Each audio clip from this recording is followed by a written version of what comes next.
Buenas tardes, nos encontramos en el espacio 1910 como todos los viernes, aunque hoy es jueves, y especialmente estamos aquí en el espacio 1910 para mostrarles, estar con ustedes en este espacio de historia de vida y mina. Hoy, de una forma no tan divertida como en otros programas, porque tenemos un recuerdo muy reciente, como es el accidente sufrido por mineros en Degaña el pasado lunes, algo que ya teníamos completamente olvidado y nunca esperábamos que volviera a ocurrir. Y claro, el programa de hoy tiene que empezar de una forma absolutamente diferente y, si ustedes me lo permiten, vamos a empezar el programa con unas notas musicales pues recordando y como homenaje, mejor dicho, a los accidentados en Degaña.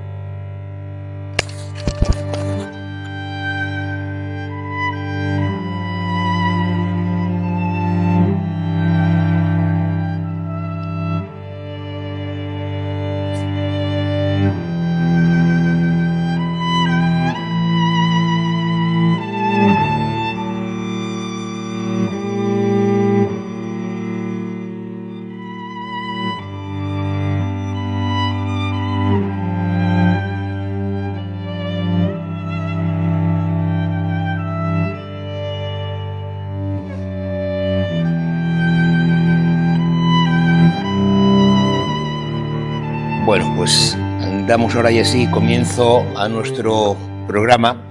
Le recordamos que estamos en Historias de Vida y Mina, en el espacio 1910, Espacio Cultural 1910, aquí en Mieres, al lado de la Plaza de Abastos, y por gentileza, siempre, y patrocinado por el Monte Pío de la Minería. Y estamos hoy con Gonzalo Prado de Grela, que, bueno, pues mucho tiene que ver con el Monte Pío de la Minería, porque creo, y luego hablaré con él sobre este tema, que tiene por todos los establecimientos y sedes de Monte Pío de la Minería su obra allí presentada, ¿no? Gonzalo Prado, buenos días, buenas tardes. Buenas tardes. ¿Qué tal? ¿Cómo estamos? Pues muy bien, encantado de estar aquí. Vean, fantástico. Estamos con Gonzalo Prado Grela, y es la primera vez en este programa que estamos con una persona que ha sido minero, bueno, que es minero, si no Fernando me va a pegar, es minero, retirado, pero minero, y también es artista además en varios frentes, es escultor y pintor, ¿verdad? Bueno, dicen que sí. ¿Cómo que dicen que sí? No sé si me quedará grande el reconocimiento, pero bueno, así lo dicen y bueno, y es verdad que son las dos disciplinas en las que trabajo. Bueno, vamos a empezar primero por la profesión de la minería. Dura, ¿eh? Muy dura. Y sobre todo yo también quería tener unas palabras para este trágico accidente que pasó y bueno, pues las condolencias, que ahora ya sobran palabras, ¿no? Solo mucho ánimo a familiares y amigos, y aquí se demuestra lo duro que es estar en la mina. Además que era una cosa que ya nadie esperaba, ya se había olvidado las tremendas desgracias que habían ocurrido en la mina, ¿no? Y ahora de repente, pum, nos encontramos con esto. Pues sí, porque por aquí, por los Cuenques, ¿quién no tiene un familiar, un amigo, un conocido que haya pasado por este trance? Y lo habíamos casi medianamente olvidado y por desgracia esto lleva otra bofetada terrible. Así que... Esperemos que no se lo va a repetir, esperemos que no se lo va a repetir. Ojalá. Que no se lo va a repetir. Bueno, y de tu experiencia, Gonzalo, como minero, ¿qué recuerdas? Como minero, estamos en la minería ahora, ¿eh? Sí, pues mira, dicen que cuando pasa mucho tiempo solo te acuerdas de lo bueno. Sí, es verdad, eso es cierto. Precisamente lo malo hay veces que viene sin pensarlo, como en este caso, ¿no? Pero yo solo tengo buenos recuerdos de... Aunque suene ahora decir, claro, como estás fuera, pues ya te es más fácil decirlo, ¿no? Pero solo tengo buenos recuerdos. Siempre tuve muy buenos compañeros. No voy a decir que iba encantado de la vida a trabajar, porque... Pero con miedo se iría siempre, ¿no? Con cierto miedo, bueno, temor... Sí, bueno, temor sí. Miedo realmente nunca pasé de miedo, porque nunca tuve ningún trance así trágico, ¿no? O una situación fea, digamos, en la vida, pero bueno, siempre con el temor, claro, de sitios malos, a veces que, bueno, no estás siempre en el mismo sitio, entonces, depende del sitio que estuvieses, pues ibas mejor o peor ahí. ¿Qué puestos has llegado a ocupar en la mina? Bueno, yo empecé de ayudante minero, luego pasé a ayudante de barrenista Luego estuve un poco tiempo de barrenista y acabé de ayudante artillero. Es que suena grave todo ello, ¿eh? Artillería, madre mía. Bueno, sí, dinamita y todo esto. Suena muy grave todo ello. Bueno, buenos recuerdos, buenos compañeros. Sí, sobre todo. Bien, ese es el aspecto de la minería. Y luego, ¿cómo enlazas la minería, Gonzalo, con el arte? Bueno, yo creo que como todos los críos, siempre me gustó dibujar. Lo que pasa es que yo creo que hay una edad, a lo mejor pues ya en la adolescencia, que mucha gente pues deja ya de dibujar, ¿no? Al dejar de ser crío, pues se te va olvidando. A mí fue todo lo contrario. Cada vez dibujaba más y más y más. Y bueno, con la práctica vas aprendiendo, ves que te van saliendo las cosas, y entonces pues no lo dejé nunca. No lo dejé y poco a poco pues me fui adentrando en la escultura. Me apeteció pasar del cuadro pues a las 3 dimensiones, poder dar la vuelta a la obra, mirarla por detrás, todo esto. Y elegí un material, bueno, miento, yo creo que el material me eligió a mí. Antes de entrar en esas elecciones, déjame que te haga una pregunta. Por ejemplo, de pequeño pintabas, con lo cual quiere decirse que has compatibilizado tiempo de minero y artista, aunque no, quizás no hayas expuesto entonces públicamente, pero bueno, tú ya tenías tus pinturas, tus dibujos. Sí, sí, por supuesto. Siendo claro. minero, ¿no? Sí, sí, sí. Antes de ser minero, siendo minero y después de ser minero. Esperemos que siga así mucho tiempo. Sí. Bien. Entonces, tu primera exposición no, mejor dicho, ¿cuándo te diste cuenta tú, coño, esto a lo mejor hasta incluso me puede permitir ser una forma de vida, ¿no? ¿En qué momento? Bueno, lo de forma de vida, realmente entré joven en la mina. Entré con 22 años, entonces eso no me lo planteé, ni soñaba siquiera con poder vivir de la pintura. Pero sí que es verdad que te ibas animando, porque a medida de que ibas haciendo cuadros, cuando yo al principio, pues claro, como todos empezaba dibujando. Cuando di el salto al color, ahí se complicaba más la cosa. Entonces, a base de dar y dar y dar, como te gusta una cosa, ya sabes, sigues y sigues y sigues, aunque te salga mal, repites. Y yo veía que, oye, que, joder, los cuadros a la vista parecían decentes, la cosa, pues, me iba sorprendiendo a mí mismo de lo que conseguía. Y lo hacías de forma autodidacta, no Sí, seguías ningún tipo de regla, ni de material, ni de... Nada. Yo empecé, pues, lo clásico de aquella era comprar fascículos de pintura que salían cada 15 días y conseguías una enciclopedia y, bueno, ibas leyendo allí que al final era un poco de frustración también, porque la enciclopedia lo clásico, compra tal pincel, compra tal color y a lo mejor no podías comprarlo. Entonces... te venías un poco abajo, pero siempre había algo que te tiraba para adelante. Y también tengo que decir que vine a unas clases aquí a una academia con Pedro Losa. Pedro Losa. Es un pintor de aquí de Mieres y estuve con él pues como 5 o 6 años. Venía después de trabajar por las tardes y es verdad que ahí aprendí mucho también. Y después, cuando yo ya me di cuenta de que, bueno, que quería volar por mí mismo, ¿no? Dejé ya de venir. Y fue cuando me adentré un poco en la escultura. ¿Cómo llegas a ese paso? ¿Cómo pasas de la pintura a la escultura? Pues mira, porque yo soy de aquí cerca, de Santa Cruz de Mieres, aquí un pueblín de aquí al lado de los Tableros. Y lo normal o lo habitual de los guajes de aquella época era ir a la escombrera a coger hilo de cobre para luego venderlo al chatarrero. Yo una vez en la mina, pues bueno, los desechos del cobre me dio por hacer una figurina pequeña y pues lo quemé, porque a la chatarrería lo había que llevar quemado para poder venderlo. Lo quemé y bueno, vi que me fue saliendo un paisanín pequeño, bueno, aceptable. Entonces, pues a partir de ahí fui haciendo los paisaninos cada vez mayores. Fueron creciendo, ¿no? Fueron creciendo hasta el día de hoy, que ya pasan de la figura natural, digamos, los hago incluso mayores. ¿Qué te lleva a hacer una escultura de esas características? Del tamaño actual, quiero decir. Pues sobre todo la curiosidad. ¿Cuánto tiempo te lleva? Bueno, eso nunca lo cuantifico porque hay días que haces más, otros días haces menos. Nunca miro las horas que haces, porque realmente cuando no lo estoy haciendo estoy pensando cómo hacerlo. Entonces, sería difícil decir, esta pieza me lleva tanto tiempo. Hombre, si te pones de seguido, qué sé yo, pues en una figura, vamos a poner de tamaño natural, puedo emplear 3 meses o 4.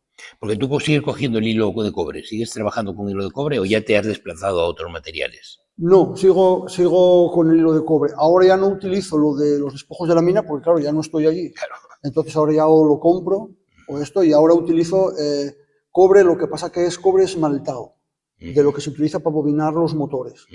Eso tiene una peculiaridad que ya que no lo ataca la intemperie.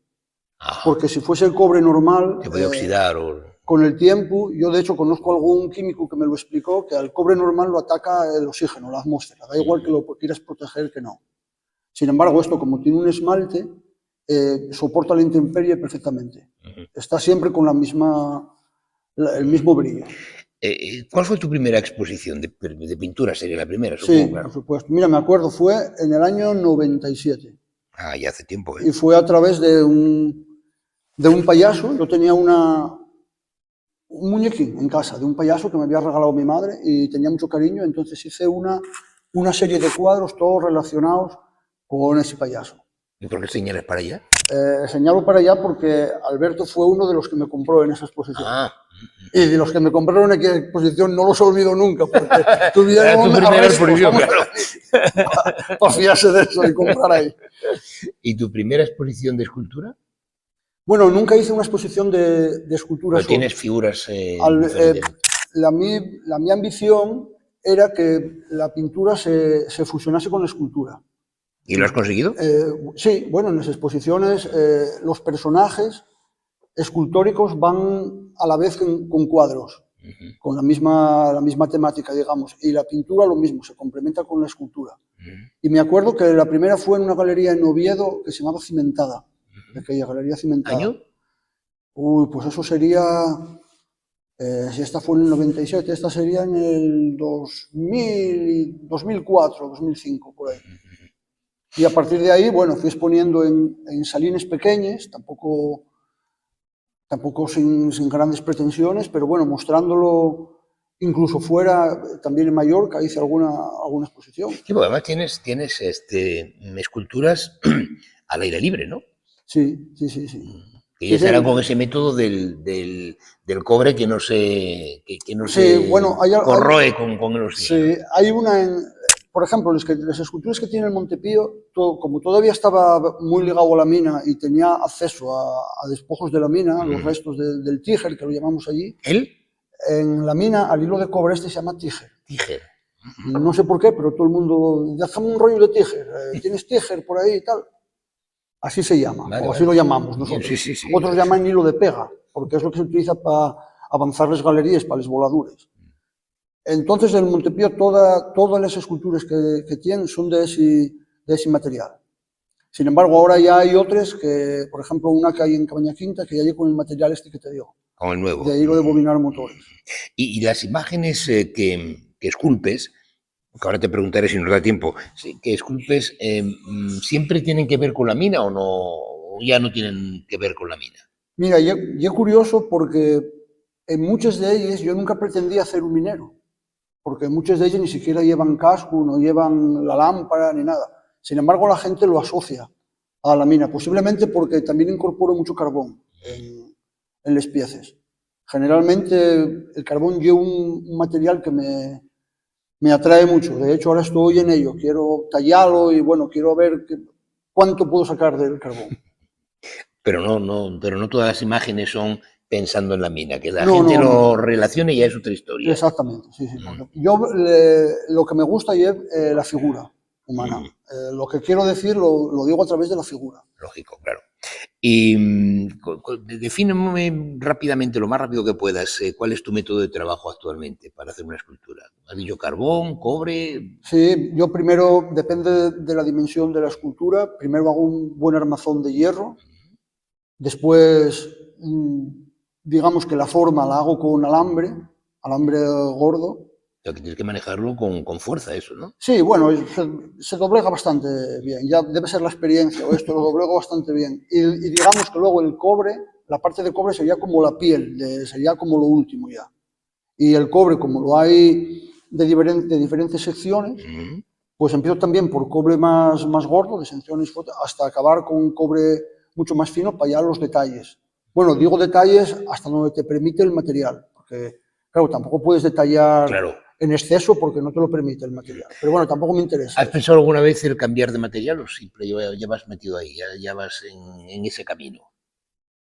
Pienso en incorporar cosas al material, pero de momento dudo mucho que abandone el hilo de cobre, porque yo, ya te digo, yo como una cosa sentimental ya, como llevo desde crío con él, pues, ¿para qué lo vas a dejar? ¿Y el carbón dónde entra? El carbón va incrustado muchas veces en las piezas que estoy haciendo ahora, que todavía no hice ninguna exposición, no son visibles ahora todavía, pero sí que me gusta incrustar carbón, incluso madera, a las piezas, pero siempre rodeadas de cobre. Y la pregunta clásica que te habrá hecho todo el mundo y que yo no voy a escapar de ella. ¿Hay alguna obra que tengas como preferida? Pues de momento no, porque cada una significa algo.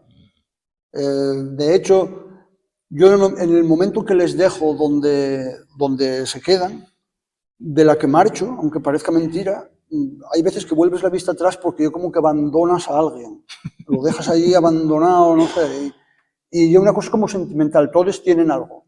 Digamos que a lo mejor una que tengo una relación especial con ella sería una que hay en el balneario de Ledesma, pero no por nada, simplemente porque fue la primera que hice, la primera que me sorprendí con ella. Yeah.